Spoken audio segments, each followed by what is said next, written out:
Fala, moçada, bacana? Vamos para mais uma aula de História do Brasil, tá?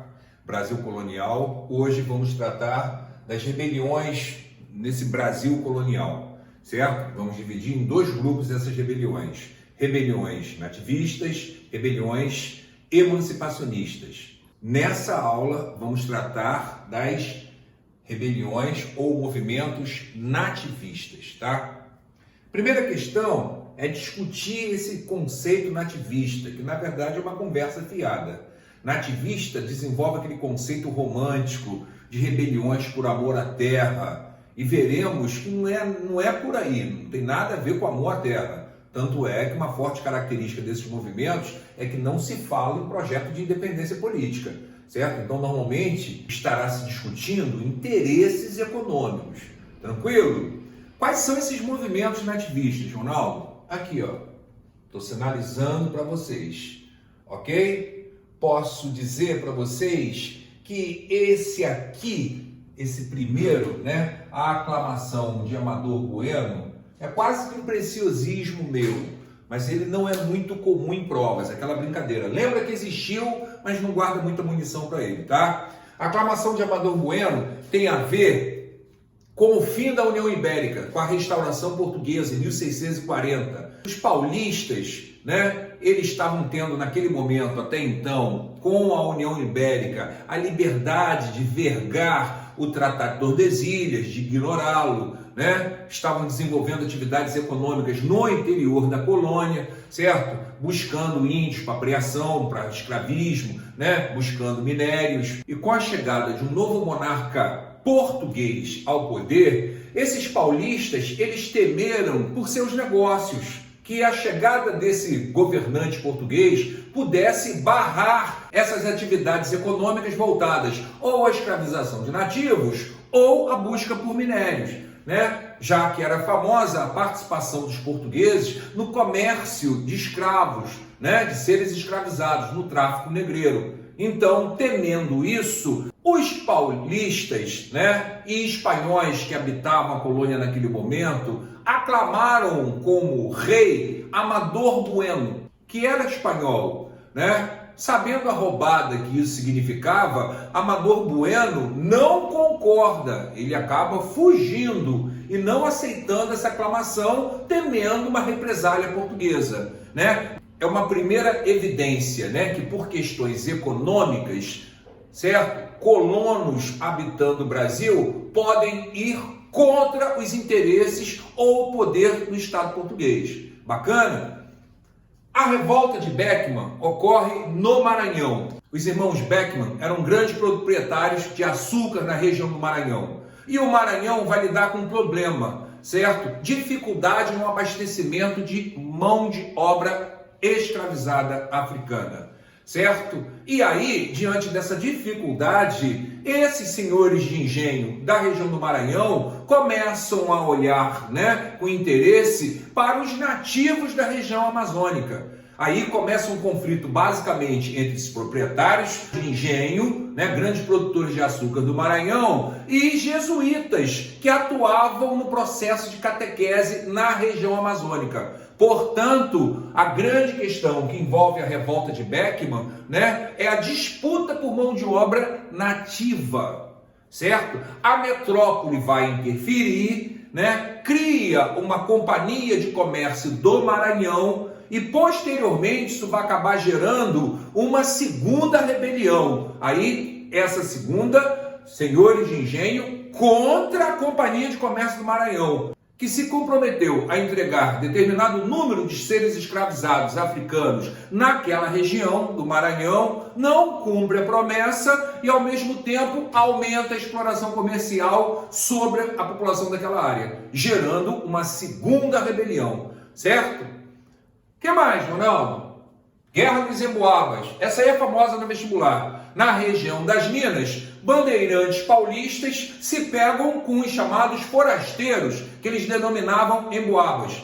Por ter corrido atrás e descoberto aquelas importantes jazidas minerais, os paulistas e os bandeirantes, eles não aceitavam muito a chegada de outras pessoas, sejam de outras áreas da colônia ou de fora, no caso de Portugal. Então o pau quebra, certo? Então, do que estamos falando? Estamos falando de uma guerra pela disputa, né, por essas regiões mineradoras e pelo direito de estabelecer comércio nessas áreas. Tranquilo? Tem mais, Ronaldo? Tem. Guerra dos Mascates.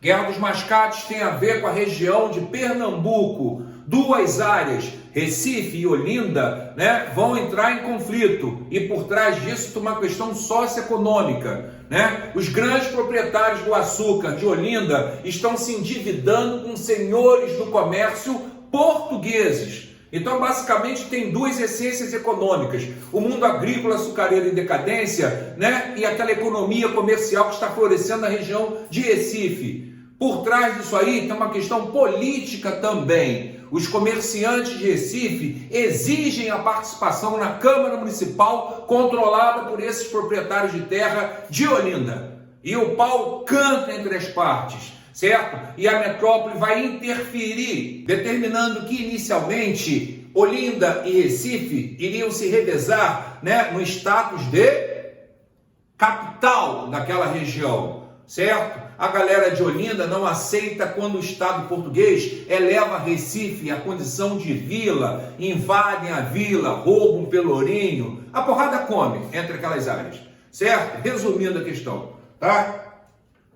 Revolta de Vila Rica. Revolta de Vila Rica tem a ver com a economia mineradora. Falei para vocês anteriormente da criação de casas de fundição que obrigava a fundir o ouro em pó, que tornava mais eficiente a cobrança do imposto devido ao Estado português, o quinto, né? Portanto, é uma rebelião de grandes proprietários de minas, né? Estão lutando contra o quê? Estão lutando pela maior dificuldade de contrabandear esse ouro, de ter que lidar com a maior eficiência, certo? Na tributação por parte do Estado português. É chamada também de revolta de Filipe dos Santos, um líder dessa rebelião, um importante minerador da região naquele momento. Certo, moçada? Ronaldo, o que mais que eu preciso saber? Você precisa saber quais são as características gerais desses movimentos aqui, tá certo? Isso é muito importante em provas objetivas, porque essas características, né, diferencia, no caso, esses movimentos aqui, daquele conjunto de movimentos denominados movimentos emancipacionistas. Quais são essas características gerais? Eles são essencialmente, né, movimentos elitistas, tá? Sempre envolve causas econômicas, como eu falei aqui para vocês agora, tudo tem a ver com a economia, né? Não se fala de um conceito de Brasil, por isso que eu falei que esse papo romântico de nativismo é conversa fiada, né? São questões de alcance regional. Olha lá, ó. Região das Minas, Maranhão, região das Minas, Nordeste, principalmente Pernambuco, certo? Região das Minas, portanto, são áreas localizadas na colônia, perfeito? O que mais? Ah lá, citei isso aqui. Eles não chegam a estabelecer nenhuma proposta de independência político-administrativa. Estão discutindo questões econômicas.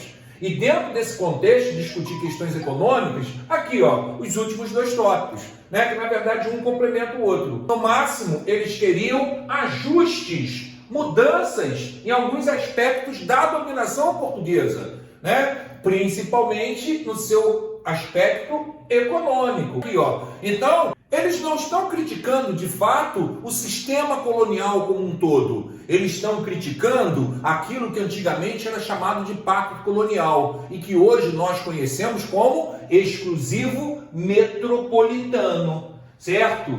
Se a metrópole reformar essa questão e parar de encher a paciência, né, da elite e parar de explorá-la economicamente, a elite se sente satisfeita. Portanto, são rebeliões, sem dúvida, de cunho econômico, certo? Elitista e que não chega a propor independência político-administrativa. Isso é nativismo na história do Brasil. Valeu, galera?